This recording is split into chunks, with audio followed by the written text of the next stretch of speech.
தானே நம் நாட்டுக்கு வந்து நம் நாட்டின் மொழியை கற்று நமக்கே வேதாகமத்தை கொடுத்து நம் நிலையை மாற்றிய அந்த வாலிபனின் கதைதான் இது.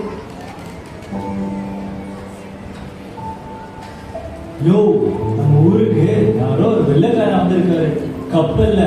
அவர் பேரு ஜீகன் பார்க்கலாமா. இப்போ அவரை பார்க்க தான் போறேன்.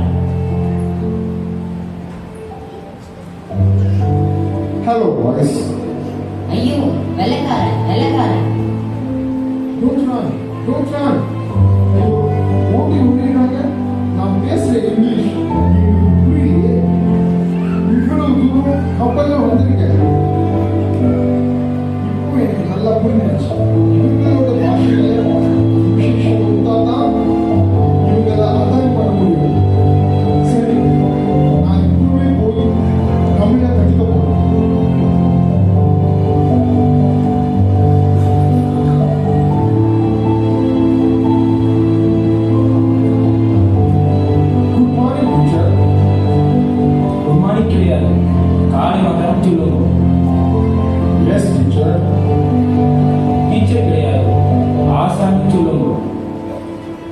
I want to learn Tamil.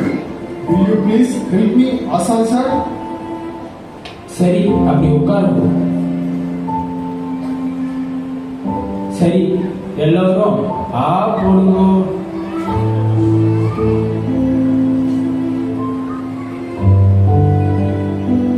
ஐயோ ஐயோ, நீங்களாம் வெள்ளக்காரங்க, உங்களுக்குலாம் தமிழ் எதுக்கு? இப்ப பாரு, விரல்ல ரத்தம் வருது.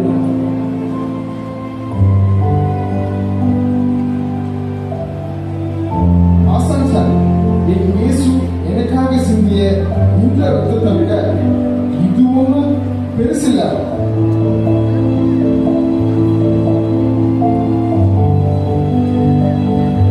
ஈஸ்ட் இந்தியன் கம்பெனிக்காரர்களால் சீகன் பால் கைது செய்யப்பட்டு சிறையில் அடைக்கப்படுகிறார்.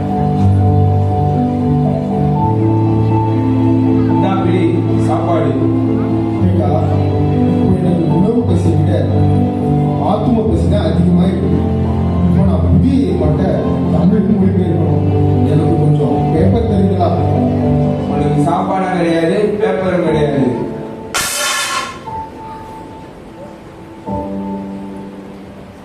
சீகன் பால் தமிழ் மக்களிடம் தமிழில் போதிக்கிறார்.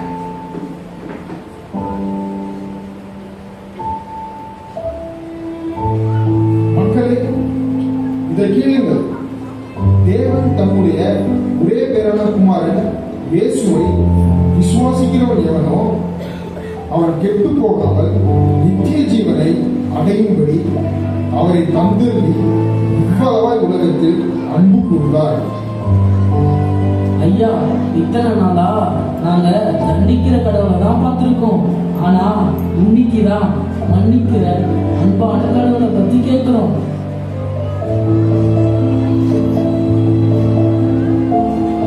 சீகன் பால் டிவியினால் பாதிக்கப்பட்டு படுக்கையில் படுத்திருக்கிறார்.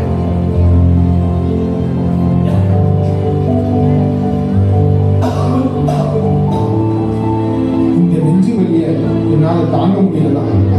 ஆனா என் மனசுதான் இதை விட ரொம்ப அதிகமா வலிக்குது. இன்னும் நிறைய மக்களுக்கு சுவிசேஷம் சொல்லணுமே. இன்னும் நிறைய பேர் ஆண்டவரோட அன்பை ருசி பார்க்கணுமே. இப்ப கூட இந்த உயிர் என்கிட்ட இருக்கிற வரைக்கும் இயேசுவை பத்தி சொல்லிக்கிட்டே இருப்பேன். நீங்களும் இயேசுவை பத்தி அறிவிச்சுக்கிட்டே இருப்பேன். ஐயா, ஐயா, ஐயா.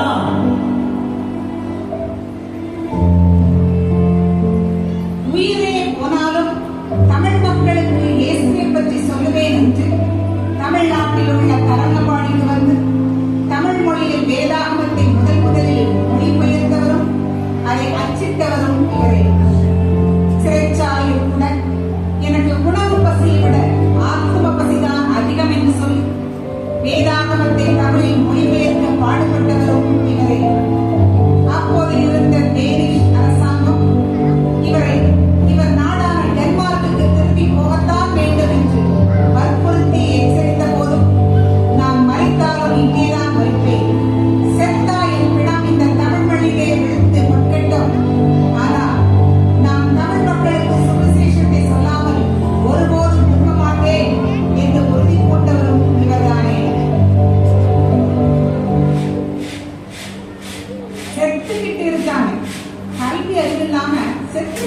விட்டுடலாமே டாடி.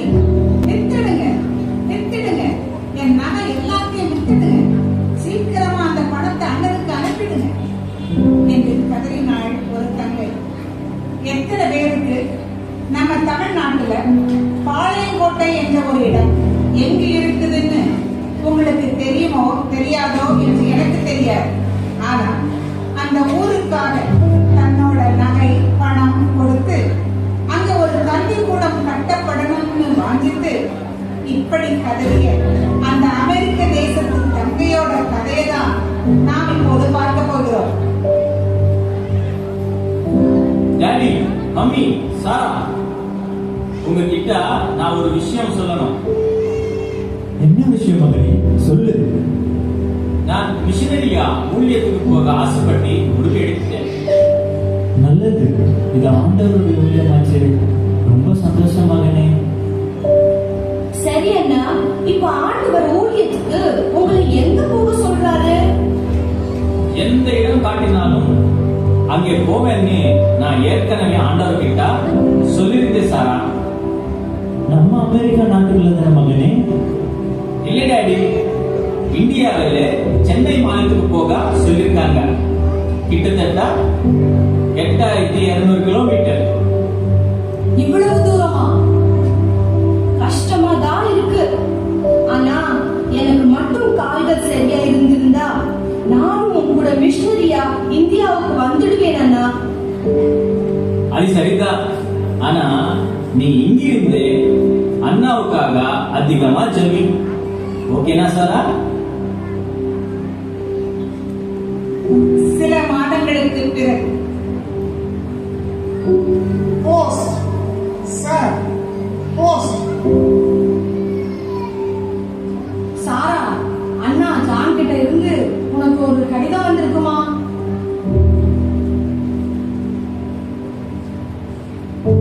அன்பு தங்கை சாராவுக்கு அண்ணன் ஜான் எழுதுவது. நான் இப்போ ஊழியர் செய்த பாளையங்கோட்டையில் உள்ள மக்கள் ரொம்ப மரியாதையானவங்க. ஆனால் அவங்க பெண் பிள்ளைகளை மதிக்கிறதே இல்லை. 10 வயசுல திருமணம் பண்ணிடுறாங்க. சிலரை தேவதாசியா கோவிலுக்கு விட்டுடுறாங்க சாரா. பெண்கள் படிக்கிறதுக்கு கேவலம்னு நினைச்சு படிக்க அனுப்ப மாட்டேங்கிறாங்க சாரா. இந்த நிலைமை மாறணும்னா கல்வியை நாம இவங்களுக்கு கொடுத்துதான் சரி. ஊக்கமாக செய்வி. பெண்களுக்கு ஒரு கல்விக்கூடம் கண்டிப்பா ஆரம்பிக்க வேண்டும். இப்படிக்கு உன் அன்பு அண்ணன் ஜான் டக்கர். ஆண்டவரே, இங்கிலாந்துல உள்ள பெண்கள் கிறிஸ்துமஸ் கொண்டாட ஆயத்தமா இருக்க இந்த நேரத்திலே பாளையங்கோட்டை பெண்கள் மட்டும் அடிமைகளா பேச கூட சுதந்திரம் இல்லாம இருக்காங்களே. எனக்கு மட்டும் கால்கள் நல்லா இருந்தா அங்க இப்போவே ஓடிடுவேன். மட்டுமா ஒவ்வொரு வீட்டு கதவையும் தட்டி பெற்றோர் காலில் விழுந்து பள்ளிக்கு பிள்ளைங்களை அனுப்புங்கன்னு கெஞ்சிடுவேன். இப்போ இந்த முழுமான பெண்ணால என்ன செய்ய முடியும்? இயேசுவே, நான் ஏதாவது செய்யணுமே. சுவிசேஷம் மட்டும்தான் இவங்களை உயர்த்த முடியும். அதுக்கு கல்வியை கொடுத்தாதானே. அப்படின்னா பிள்ளைங்க படிக்கணும். படிக்கணும்னா பள்ளிக்கூடம் கட்டணும். பள்ளிக்கூடம் கட்டணும்னா பணம் வேணும். இப்போ பணத்துக்கு நான் என்ன செய்ய?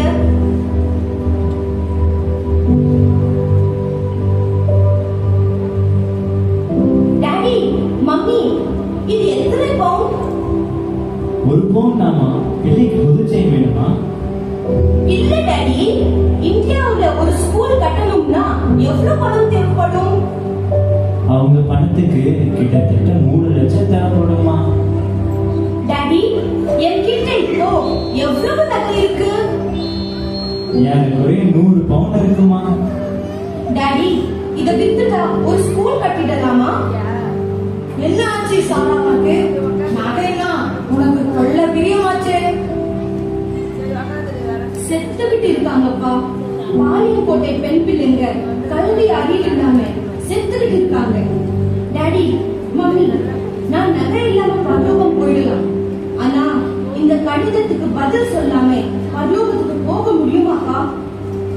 வித்துடுங்க, எல்லா நகைகளையும் வித்துடுங்க. பணத்தை அண்ணா ஜானுக்கு உடனே அனுப்பிடுங்க. சீக்கிரமா செய்கிறோம்மா, இப்பவே செய்கிறோம். சாரா தன் நகைகளை கழற்றி கொடுக்கிறாள். ஸ்கூலும் கட்டப்பட்டு திறக்கப்படுகிறது. சில வருடங்களுக்கு பிறகு சார், போஸ்ட் போஸ்ட். அண்ணன் ஜான் கிட்ட இருந்துல கடிதம் வந்திருக்கு.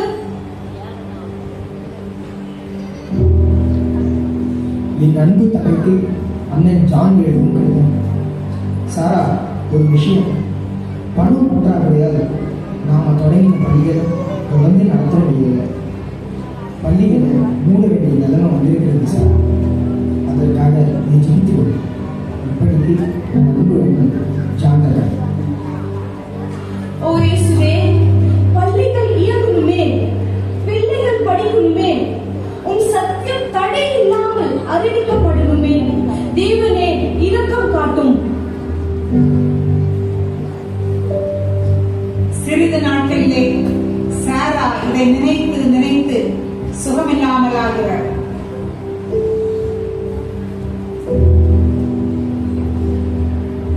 சாரா, உனக்கு என்னாச்சு? மூச்சு விட ரொம்ப கஷ்டப்படுறான். ரொம்ப பலவீனமா இருக்கான். ஃப்ரெண்ட்ஸ், கடைசியா உங்ககிட்ட சொல்றதுக்கு எனக்கு ஒரு ஆசை இருக்கு. சொல்லு சாரா, வேணும்னா நாங்க செய்யறோம். பாளையங்கோட்டை ஸ்கூல் ஹை ஸ்கூலா மாறணும், பிறகு காலேஜா மாறணும். ஆயிரக்கணக்கான பிள்ளைகள் அங்கு படிக்கணும். அவங்களுக்கு இயேசுவை பத்தி தெரிஞ்சு இருக்கணும். சுவிசேஷ ஒளி அங்க பரவணும். நான் எல்லோரையும் பரலோகத்துல பார்க்கணும். பாளையங்கோட்டை, பாளையங்கோட்டை.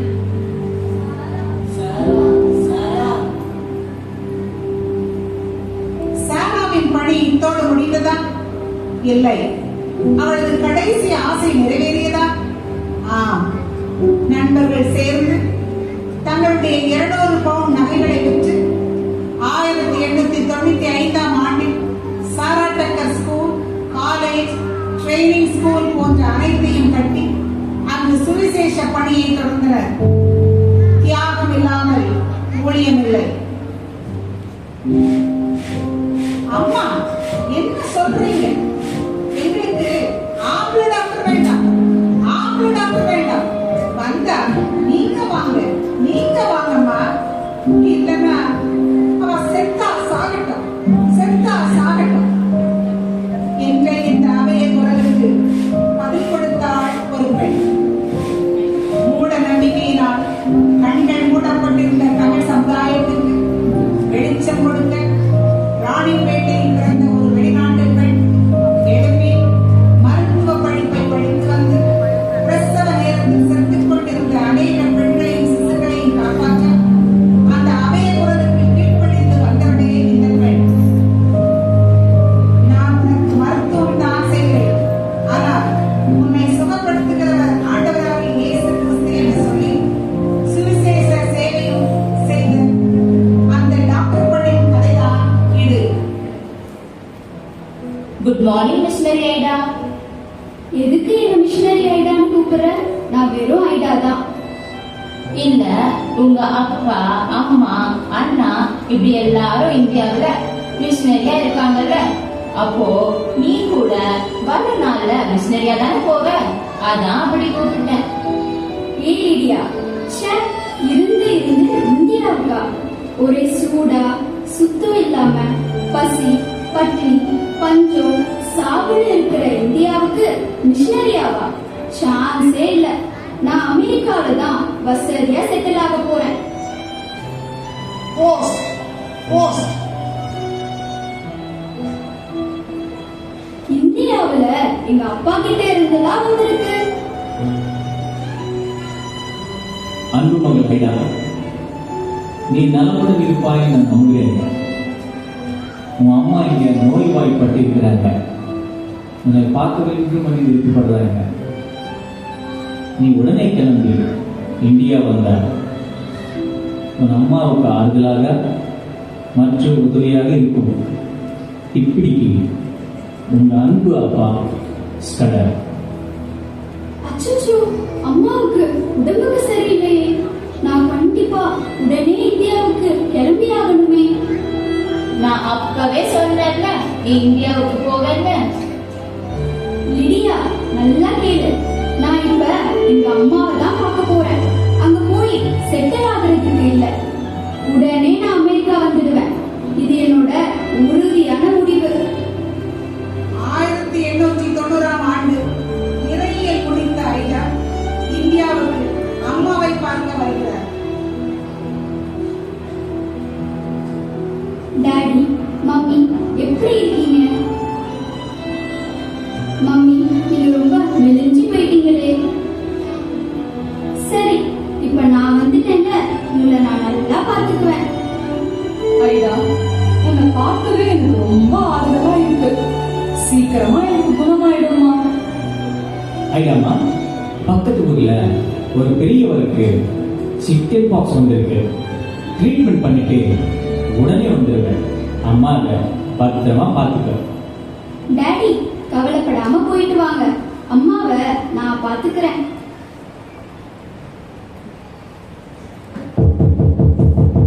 Doctor, doctor. என்ன வேணும்? அம்மா, அம்மா, என் ஆத்துக்காரி பிரசவ வழியில துடிக்கிறா. கொஞ்சம் ஆத்துக்கு வந்து பிரசவம் பாருங்கம்மா. எங்க அப்பா தான் டாக்டர், வெளியே போயிருக்காரு. சீக்கிரம் வந்துடுவாரு. அப்புறம் வந்து கூட்டிட்டு போங்க. ஐயோ, என்ன பேசுறம்மா? ஒரு ஆம்பளை என் ஆத்துக்காரிக்கு பிரசவம் பாக்குறதா? நீங்க என்ன நினைச்சிருக்கே? நீங்க வாங்கம்மா. நீங்க வந்தீங்கன்னா அவ உசுரோட இருப்பா. வாங்கம்மா. அச்சச்சோ, நான் டாக்டர் இல்லைங்க. என்னால பிரசவம் பார்க்க முடியாது. எங்க அப்பா இப்போ வந்துடுவாரு. இல்லம்மா, ஒரு ஆம்பளை பிரசவம் பார்க்க நாங்க விட மாட்டோம். நீங்க வந்தா வாங்க, இல்லைன்னா அவ செத்தா சாகணும். டாக்டர் அம்மா, என் பெஞ்சாதி பிரசவலில துடிச்சதுல மயக்க போட்டே விழுந்துட்டா. கொஞ்சம் எங்க ஆத்துக்கு வந்து அவளை காப்பாத்தணுமா? ஐயோ, நான் டாக்டர் இல்லைங்க. என் அப்பா தான் டாக்டர். கொஞ்சம் வெளியே போயிருக்காரு. இப்போ வந்துடுவாரு. உடனே வர சொல்றேன். உங்க அப்பா பிரசவம் பார்க்க வேண்டாம், வந்தா நீங்க வாங்க. ஆம்பளை வந்து பிரசவம் பார்க்கறதுக்கு எங்க சமுதாயம் ஒத்துக்காது. அது எனக்கும் இஷ்டம் இல்லை. வந்தா நீங்க வாங்க, இல்லைன்னா நடக்கிறது போல நடக்கட்டும். ஐயோ, இன்னொருத்தரும் வந்து கதவை தட்டுறாரு. அம்மா, அம்மா, என் மனைவி பிரசவ வலியில ரொம்ப கஷ்டப்படுது. அவளால மூச்சு விட கூட முடியல. நீங்க வந்து அவளை காப்பாத்துங்கம்மா. ஐயா, இங்க பாருங்க, நான் டாக்டர் இல்ல. எனக்கு பிரசவம் பார்க்க தெரியாது. நான் பிரசவம் பார்க்கவும் கூடாது. எங்க அப்பா தான் டாக்டர். அவர் வந்த உடனே நீங்க அவரை கூட்டிட்டு போங்க. பாருங்கம்மா, வந்தா நீங்க வாங்க, உங்க அப்பா வேண்டாம். எதுக்கு? இந்த நாட்டோட கலாச்சாரப்படி ஆம்பளை வந்து பிரசவம் பார்க்கறதுங்கிறது இதுவரை நடந்ததே கிடையாது. வந்தா நீங்க வாங்க, இல்லைன்னா அவ செத்தா கூட பரவாயில்ல. ஆனா ஆம்பளை மட்டும் வேண்டாம். ஐயா, அப்பாவுக்கு ஒரு நல்ல டீ போட்டு தாமா. ஏன் அழுறா ஐயா? அப்பா, நீங்க வீட்டுல இல்லாதப்போ 3 பேரு அவங்க மனைவிகளுக்கு பிரசவம் பார்க்க டாக்டர் வரணும்னு தேடி வந்தாங்கப்பா. ஆனா அந்த 3 பேருமே ஆம்பளை வந்து எங்க பெண்களுக்கு பிரசவம் பார்க்க கூடாதுன்னு சொல்லிட்டு திரும்பி போயிட்டாங்கப்பா. எனக்கு மனசுக்கு ரொம்ப கஷ்டமா இருக்குப்பா. பாத்தியா, இதுதான் இந்த நாட்டோட நிலைமைமா. ஒரு பெண் மருத்துவர் இல்லாததுனால எத்தனையோ பெண்கள் இறந்து போறாங்க. இந்த நிலைமை மாற தேவன் தான் ஒரு வழி திறக்கணும். சரி, நீ அழாத, போய் படுத்துக்கோமா. எங்களுக்கு ஆம்பளை டாக்டர் வேண்டாம், ஆம்பளை டாக்டர் வேண்டாம். வந்தா நீங்க வாங்க, நீங்க வாங்க. நீங்க வரலன்னா அவன் செத்தா சாகட்டும், செத்தா சாகட்டும். ஐயோ, எனக்கு தூக்கம் வர மாட்டேங்குதே. அந்த பெண்களுக்கு என்ன ஆச்சோ? இவங்களுக்கு உதவி செய்ய யாரும் இல்லையே. ஒருவேளை தேவன் இந்த பணிக்கு என்ன அழைக்கிறாரோ? இல்ல இல்ல, இருக்கிறது ஒரே ஒரு வாழ்க்கை. திருமணம் செஞ்சுட்டு அமெரிக்காவுல நல்லா சந்தோஷமா வாழணும்.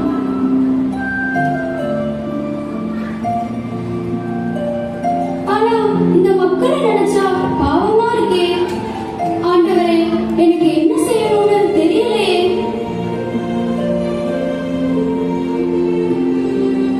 அடுத்த நாள் காலை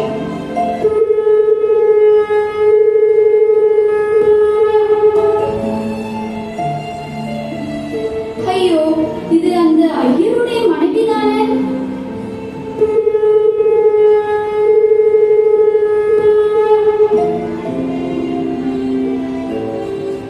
ஐயோ, அந்த முஸ்லிம் அண்ணனோட மனைவியே இருந்துட்டாங்களா? தேவனே, என்னால தாங்க முடியலையே.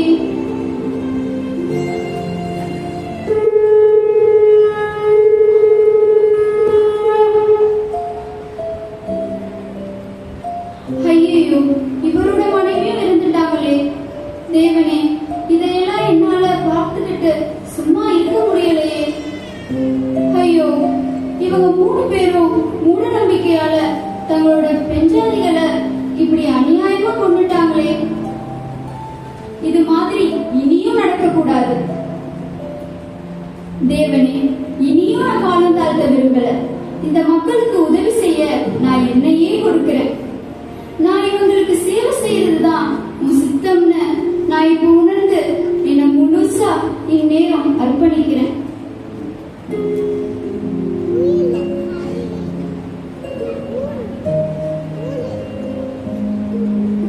மம்மி, டாடி, ஒரு விஷயம். நான் அமெரிக்காவுக்கு போய் மருத்துவம் படிக்க முடிவு பண்ணிட்டேன்.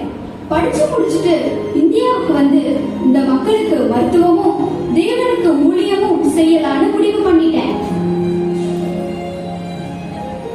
மகளே, உன்னை நினைச்சு எனக்கு ரொம்ப பெருமையா இருக்கு.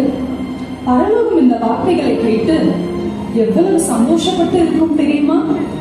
நீ டாக்டர் ஆயிட்டு வந்து இந்த மக்களுக்கு சேவை செய்யறத என் கண்களால நான் பார்க்கணும். தேவன் தனக்குள் விதைத்த தேவ திட்டத்தை நினைவில் கொண்டு அமெரிக்கா சென்று மருத்துவ பட்டம் பெற்று இந்தியா திரும்புகிறார் ஐடா. டாக்டர் அம்மா, நீங்க ஒரு பெண் டாக்டரா எங்க நாட்டுக்கு வந்தீங்களே. இன்னைக்கு நானும் என் குழந்தையும் உயிரோட சுகமா இருக்கோம்னா அது உங்க புண்ணியம் தான். இல்ல இல்ல, இது என்னால இல்ல. நான் உனக்கு மருத்துவம் தான் பார்த்தேன். ஆனா உன்னை குணப்படுத்தியது ஆண்டவராகிய இயேசு கிறிஸ்து. அப்படின்னா என்னை காப்பாத்திய அந்த சுவாமிய நானும் நம்புறேன். நானும் அவரையே கும்பிடுறேம்மா. இப்படி மருத்துவத்தையும் சுவிசேஷத்தையும் ஒருங்கிணைத்து ஐடா ஆற்றிய பணிகளுக்கு அளவே இல்லை. அறியாமை, மூட நம்பிக்கை என்ற இருளில் அகப்பட்டிருந்த நம்முடைய நாட்டிற்கு சுவிசேஷம் என்ற ஒளிவிளக்கை ஏற்றி வைத்தவர் இவரே. மனைவி உயிரை விட தங்கள் மூட நம்பிக்கை தான் பெரிது என்று மூழ்கியிருந்த இந்த மக்கள் மத்தியில் ஊழியம் செய்ய தேவன் தன்னை அழைக்கிறார் என்பதை அறிந்து தேவனுடைய திட்டத்துக்கு தன்னை ஒப்புக் கொடுத்தவர் இவர். நம் நாட்டோட தேவையை பார்த்து ஆண்டவரோட அழைப்பை கேட்டு இருளில் வாழ்ந்து கொண்டிருந்த பல பெண்களின் வாழ்க்கையை ஒளியேற்றிட ஒரு தீபமாக வந்த பெண்தான் இவர். அன்று நம் நாட்டிற்கு ஒரு ஐடாஸ் கடல் வந்து நம் நாட்டின் நிலைமையை மாற்றும் போது நம் வீட்டில், நம் சபையில் ஒரு ஐடாஸ் கடல் எழுத வேண்டாமா? நாம் இதுவரை பார்த்த இந்த 3 பேரில் சீகன் பால்க்கு அவர்கள் அம்மா மூலமாக அழைப்பு, சாரா டக்கருக்கு அவர்கள் அண்ணன் எழுதிய கடிதம் மூலமாக அழைப்பு, ஐடாஸ் கடலுக்கு அவர் கண்முன் செத்து வடிந்த பிரசவிக்கும் தாய்கள் மூலமாக அழைப்பு. இவர்கள் யாவரும் ஆண்டவரின் அழைப்பை கேட்டு கீழ்ப்படிந்ததால் நம் நாட்டிற்கு கிடைத்தது சுவிசேஷம். அதனால் கிடைத்த ஆசீர்வாதங்களும் எத்தனையோ. இவர்கள் தங்கள் வாழ்க்கையில் தேவ சித்தம் செய்ய இந்தியா வந்து உழைத்ததால் கிடைத்த அந்த கனிகள் இன்னும் பேசுகிறது. அது இன்றும் நிலைத்திருக்கிறது. நண்பரே, இன்று இப்போது இயேசு உனக்கும் எனக்கும் வைக்கிற அவரது அழைப்பு என்ன என்பதை நாம் இப்போது கேட்க போகிற இந்த பாட்டே உங்களுக்கு வெளிப்படுத்தும் என்று நாங்கள் நம்புகிறோம்.